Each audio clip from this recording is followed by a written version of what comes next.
Salutare lume, eu sunt Fan și bine v-am găsit la un nou episod de pe canal. Bine, aici noi jucăm Shadow Fight și sunt la Hermit, dar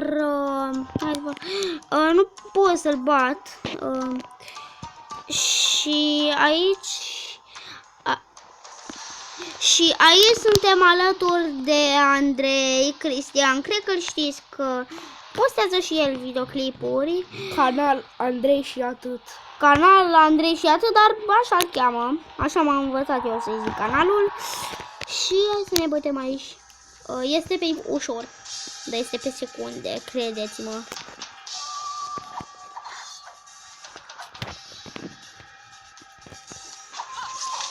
Ok, stați un pic, am de tot. So. Poți! Ah, yes, poți!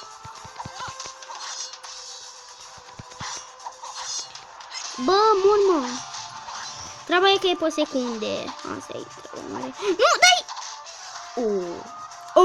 Deci cât de mișto e. Pe o secundă să o bați.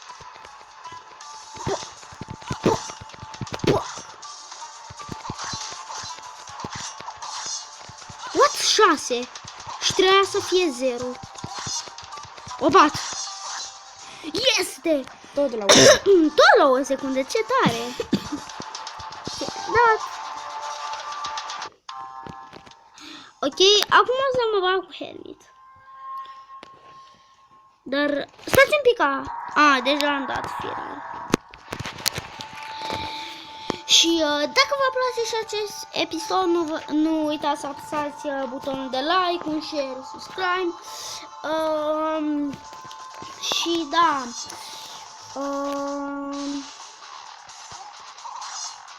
Deci hai să vă arăt că...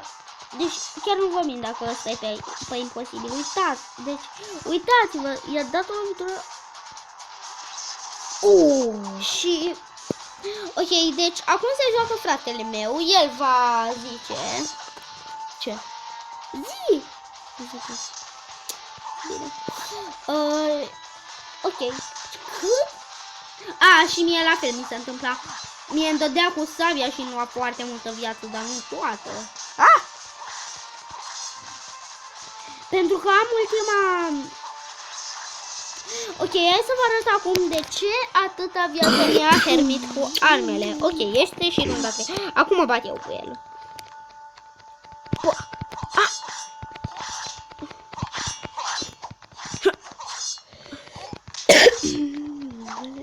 Da! Cum are el păr? Deci, uitați-vă, el are păr. Bă, să nu te prind, da? Să nu te prind că dai cu magia aia de te ridici și dai cu fulgere. Deci, da? Să nu te prind. Bă. Păi tu iei bara de H-A-R-D, de hard. Nu știu ce înseamnă asta în engleză. Hai să vă arăt de ce mi-a Hermit atâta viață. Pentru că mi-a atâta viață. Am aruncătoare cu care le bat pe titan. Casca cu care le bat pe titan nu mai am. Uitați-vă la ea. Dar nu este prea bună. Mult mai bună este asta mea. Pot să iau și pe asta la costă 95 de minute. Hai să-mi upgradez pe asta. Așa. Diamantam. Nu casca! Vreau să îmi upgradez armura. Fuck. Dar măcar e bine și casca. Asta pe insane, asta... Hai să mă bat așa, pe normal. Bă.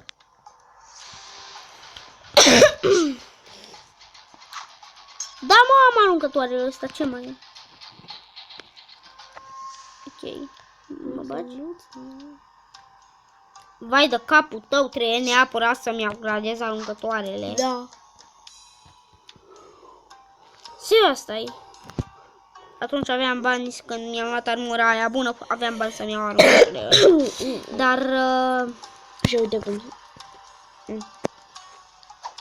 Astea au tot mai multe. Ia și dacă Aleu. îmi iau altele. Unele rău. Știu că tu ești imposibil. Insane.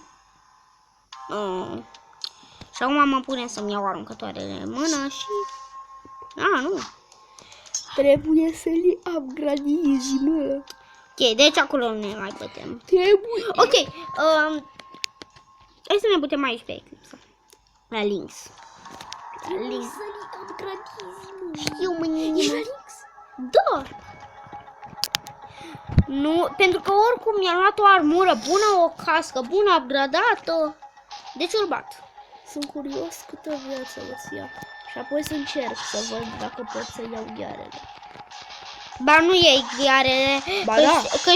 câștigi 7 enchanturi. Și câștigi și ghearele. Ba nu? Ba da. Ghearele le am. Ai ghearele lui Lynx? Da. Nu mai știi că te și jucai cu ele. Da.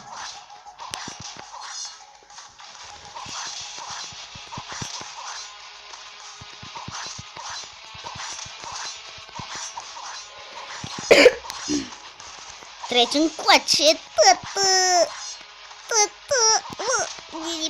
nu, așa. Nu știu că poate. Bă, de ce mi-a ieșit? Poate dacă iau ghearele lui Lynx. Stai. Să mă duc să... Ok, dar... Andrei, Da, tu stai. știi că ghearele lui Lynx sunt mai proaste? Știu. Da, eu mă pricep foarte bine cu ghearele lui Lynx.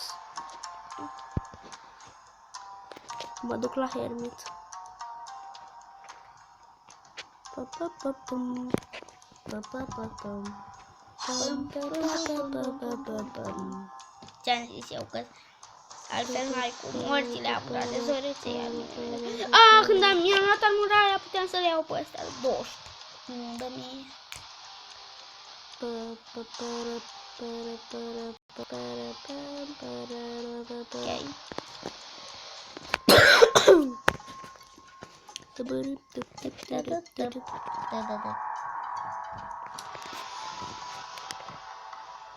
Andrei? Am trecut de asta, dar am ajuns la alta, care e la fel.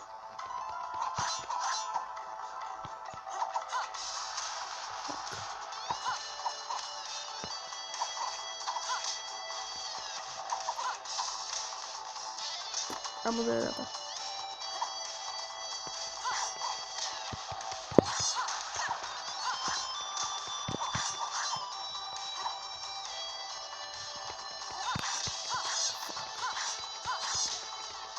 Șoare, mă. Șoare, mă. Șoare, mă. Dă mie! Dă mie!